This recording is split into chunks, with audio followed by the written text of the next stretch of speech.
In the financial districts, dawn is irrelevant, the neon lights have been humming for hours, and the blue light from the screens never truly fades. Whether it's here in the city of London or over the La Défense in Paris, the morning bleeds into the office lights as if the night refuses to leave. Here, the machine never stops. Inside the towers of the Société Générale, the numbers are scrolling. Markets across the globe are opening one after another, and eyes are glued to yield curves capable of shifting millions of pounds in a split second. It is a world that claims to be perfectly framed, hyper-controlled, where every risk is calculated by an algorithm, when every error has a hard limit, a universe that loves to pretend it can avoid the unforeseen like a Swiss watch. But on this particular morning, something rings false. On the screens, strange positions begin to appear. The notions are too big. The exposure is too incoherent to be real. A cold shiver runs through the trading floor. The calls multiply. Compliance is panicking.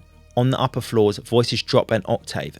Doors are shut. Emails become cautious. Nobody knows exactly what is happening yet, but every seasoned trader knows the smell of fear. Something's wrong. Someone somewhere has taken a risk so massive that the entire machine is starting to shake. A few hours later, a name finally begins to circulate. It's not a star trader. It's not a managing director. It's an employee with no history, no fortune, almost invisible amidst the sharks. And yet, he is the one who is about to make one of the oldest banks in Europe wobble and trigger one of the greatest financial scandals in modern history. His name, Jérôme Kerviel. 3 years in prison and an astronomical fine of 4.9 billion euros. That is nearly 4 billion pounds. Now, let's get back to the floor. To understand what happened, you have to understand where it happened, okay? So the Société Générale, or SocGen as we call it in the city, isn't just a place where you open a savings account. It's an institution over a century old, a pillar for the European financial system capable of moving billions every day without anyone noticing. Like all major banks, Barclays, HSBC, SocGen, it has two faces. The first, the one you know, bank accounts, mortgages, saving, ISAs, and then the other one, the one you don't see, hidden on the floors where the public never enters. The market, finance, investment banking. This is where things become abstract, faster, and where, even if everything is digital, the profit and loss is very, very real. Inside the towers of La Défense, SocGen houses a massive trading floor, a room filled with screens, turrets, and electronic noise.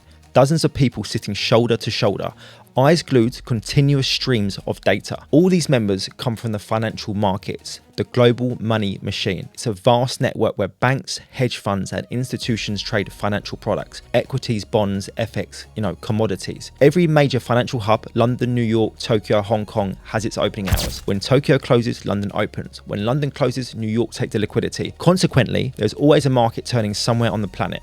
Finance never sleeps. The trading floor absorbs all of this in real time. It's the nervous system. Behind their screens, traders scrutinize the smallest variation, a price tick, an index move, a rumor. Their job, to buy or sell at the right moment to print money for the bank. The concept's simple: anticipate. If a trader thinks a price will rise, they go long, so buy. Wait and sell higher. If they think it's a crash, they go short. Shorting means selling something you don't even own yet, borrowing the asset to buy it back later when it's cheaper. You are betting on the collapse. In other words, traders buy the present by betting on the future. A single click can make millions or lose them. The stress is constant, the competition's brutal, and the leverage, the borrowed money they play with, is dizzying. And they do all of this for the bank. It's the bank's capital on the line. This is what we call proprietary trading or prop trading. The bigger the risk, the bigger the potential bonus.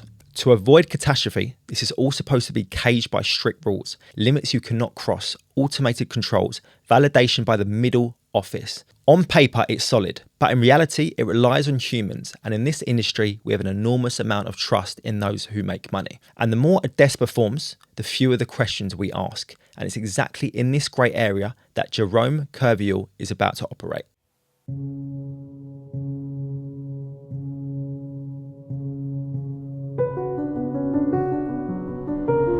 Before he was the rogue trader, Jérôme Kerviel was just a kid from Pointe-à-l'Arbre in Brittany, a quiet coastal town miles away from the champagne and ego of the financial districts. He didn't fit the mould. In London or Paris, trading floors are usually filled with the elite. In the UK, it's the Oxbridge Boys or the private school network. In France, it's the Grande Écoles, Polytechnique, HEC. Kerviel, he was the son of a blacksmith and a hairdresser. He was diligent, serious. He gets a master's in market operations from Lyon 2 University. Now, in the banking hierarchy, This degree doesn't get you a seat at the big table. It's a technical degree. It's designed to train the people who assist the traders, not people who pulled the trigger. In August 2000, Sonjen hires him, but not as a trader. He joins the middle office. This is crucial. If you don't understand this, you don't understand the fraud. A bank is split into three parts, okay? So you've got the front office, the traders making the money, the rock stars. Then you've got the back office, the people settling the payments. You've got the middle office as well, so the police, they check the trades, calculate the risk, and validate the P&L. Kerviel spends 5 years in the middle office. He spends 5 years learning exactly how the surveillance systems work. He learns the timing of the checks.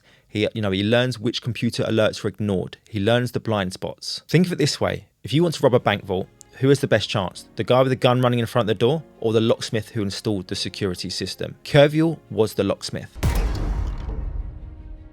In 2005, he gets his break. He's promoted to the front office, but he isn't given an exotic derivatives desk. He joins Delta One. Delta One sounds cool, like a special ops team. In reality, it's the grunt work of trading. It involves arbitrage. Basically, you spot tiny price differences between the two assets, say a futures contract and the actual stock index, and you pocket the difference. It's low risk, low reward. You're picking up pennies in front of a steamroller. You aren't supposed to take big bets. Kerviel isn't a star. He doesn't wear the £10,000 Rolex. He doesn't go out for the boozy lunches. He is the grey man, but he has a secret weapon. He knows the system better than his boss. July 2005. This is where the psychology shifts. Kerviel takes a position. He bets that the German Insurer Alliance will drop. The market's quiet. It's a risky bet for an arbitrage trader. Then tragedy strikes. The 7/7 London bombers. Terrorist attacks hit the tube and bus in London. The markets panic, stock crash across Europe. While the world watches the news in horror, Kerviel's screen lights up green. His short position on Alliance explodes in value. He makes €500,000 in a matter of hours. Now, I've been there. When a major geopolitical event happens, Brexit, a war, an attack, the trading floor has a very strange atmosphere. We are human, so we're shocked, but we are traders, so we are clinically detached. Kerviel doesn't feel joy. He feels a shockwave. He realizes, I was right, I predicted the fear. This is the dopamine hit, the God complex. He makes huge money from chaos, and nobody asks why an arbitrage trader was betting on a crash. They just see the profit. And just like that, the addiction begins. From that moment, Kerviel stops doing boring arbitrage. He starts doing directional trading. Instead of hedging his bets, so playing safe, he starts betting naked. He bets the market goes up, or he bets it will go down. This is strictly forbidden on a Delta One desk, but he keeps winning. 2005 target, €3 million. He makes €5 million. 2006 target, €5 million. He makes €12 million. In a bank, profit is the ultimate blindfold. As long as you're printing money, managers don't look too closely. They see Kerviel as a cash cow, a quiet, hard-working Breton who stays late. Don't disturb him, he's making us rich. We enter 2007, the year the world changed. A new word enters the vocabulary, subprime. In the US, the housing market is starting to crack. Banks have been lending money to people who can't pay it back, packages it up into toxic boxes and selling it to the world. Kerviel, with the economics background, studies this. He sees the cracks before everyone else. He is convinced the market's going to crash, so he starts shorting. He bets against the economy, but the crash doesn't happen immediately. The market stays irrational. His positions start to bleed red, red, red. By June 2007, he's sitting on a potential loss of €2.2 billion. If he admits this now, he's fired. His life's over, the bank takes a hit, but it survives. But Kerviel can't accept losing, so he uses locksmith skills. He starts entering fictitious trades. If his real account shows a minus €200 million loss, he creates a fake trade that shows a plus €200 million profit. On the system, the net result is zero. The alarms don't ring. He tells himself, I just need time, the market will turn, I will make it back. This is a gambler's dream, chasing the loss, and in trading, this is the moment you're already dead. You just don't know it yet. Summer 2007, the fuse is lit. The subprime crisis isn't just a headline anymore, it's a contagion. The American housing market collapses. Banks stop lending to each other. The global financial system freezes. Remember, Kerviel was short. He was betting on the apocalypse. For months, he was underwater, hiding billions in losses. But suddenly, the market agrees with him. The indices plummet. His red positions turn green. By the end of 2007, as the world is panicking, Kerviel was sitting on a profit of €1.4 billion. That is £1.2 billion. Now, you might think, Jay, surely the bank is happy. He made them £1 billion. No, this is where institutional trading gets tricky. His official target for the year was €12 million. If a junior trader on a Delta One desk walks into the boss's office and says, I made €1.4 billion, nobody pops the champagne. Instead, the risk department storms in and asks, how much capital did you risk to make that? To make $1 billion, you have to risk 10 billion. If he declares the true profit, he reveals that he has been breaching his limit risk by 1,000%. He gets fired immediately for unauthorized trading. So he has got a new problem now. He doesn't need to hide a loss anymore. He needs to hide a profit. He has to make the money disappear. So what does he do? He declares a profit of €55 million. Why 55? because it's impressive enough to get a massive bonus and a pat on the back, but not big enough to trigger a forensic audit. It's the Goldilocks number. And the rest, the other 1.35 billion euros, he parks it. He enters fictitious losing trades into the system to offset the gains. He creates a provision. It's accounting magic. The bank has the money, but they don't know why they have it or who made it. It's buried in the balance sheet. The craziest part, he didn't steal a penny. He didn't put it in a Swiss account. He didn't buy a Ferrari. He did it for the glory of being the best trader in the room. He's driving a Peugeot, living in a rented flat, sitting on a £1 billion secret. January 2008, Kerviel was untouchable. In his mind, he is the master of the universe. He beat the market in 2007. He is convinced he can see the matrix. But hiding the profit isn't enough. He wants to do it again. He has entered a psychological state we see in gamblers right before they lose everything. The martingale. He believes he now cannot lose. The market is crashing hard now. Recession fears are everywhere. Most traders are selling. But Kerviel decides the bottom is in. He thinks the market will bounce, so he reserves. So he reverses. He stops shorting. He goes long. He starts buying the DAX, Germany, the FTSE, UK, and the Euro stocks. He buys. The market drops, so he buys more to average down. The market drops again. He buys more. He uses the locksmith trick to try and hide the exposure. He bypasses the risk limits. He fakes the hedges. By the weekend of January the 18th, 2008, his position size is simply impossible to comprehend. 50 billion euros. That is roughly 42 billion pounds. To give you context, that was more than the entire market value of Société Générale at the time. One single employee sitting in a cubicle had to bet the entire value of the bank of the market going up. If the market dropped by just a few percent, the bank would be insolvent, bankrupt, gone. And nobody, not his boss, not the CEO, not the regulator, knew about it. Friday, January the 18th, Kerviel goes away for the weekend to Deauville with his girlfriend. He thinks he's got it under control. But back at the HQ in La Défense, a compliance officer is staring at a screen. A specific trade counterparty confirms a trade that doesn't exist. The locksmith made a mistake. He missed a detail. The phone rings. Jérôme, we've got a query regarding a trade with a beta bank. Kerviel tries to bluff. He uses the usual excuses. It's a glitch, I'll fix it Monday. But this time, the compliance officer doesn't blink. He digs deeper and he finds the thread that unravels the entire sweater. By Sunday night, the board of directors is gathered in a secret war room. They calculate the exposure. When the CEO, Daniel Bolton, sees the number 50 billion, he nearly faints. He realizes that when the markets open on Monday morning, they aren't just facing a loss, they're facing extinction. Sunday night, La Défense is deserted, but on the 35th floor of Société Générale, the air is unbreathable. The CEO, Daniel Bolton, has a gun to his head, not literally, but financially. He knows that Kerviel has built a position of 50 billion euros betting the market goes up. If the market opens up on a Monday and drop by just a few percent, the margin call will be so big that SocGen goes bankrupt. They have one option, liquidation. They have to sell everything immediately, in secret, before the rest of the sharks in London and New York smell blood. They can't let Kerviel touch the keyboard. He's sent home, so they call him the cleaner. His name is Maxime Khan. He is the best trader in the building. They sit him down and say, Maxime, you have to sell these positions. You have 3 days. Do not ask who they belong to, just sell. Imagine the pressure. You are given a portfolio bigger than the GPD of some countries and you are told to dump it into the market without crashing the price. It's an impossible mission. Monday morning, the markets open. Khan starts hitting the sell button. Billions of euros of futures contracts on the DAX, the FTSE and the Euro stocks. But there's a catastrophic problem. It's Martin Luther King Day in the US. Wall Street's closed. Any trader will tell you. When the US is closed, liquidity dries up. It's like trying to turn an aircraft carrier in a swimming pool. There's no buyers. So when Khan dumps billions of euros of sell orders, the market doesn't just dip, it collapses.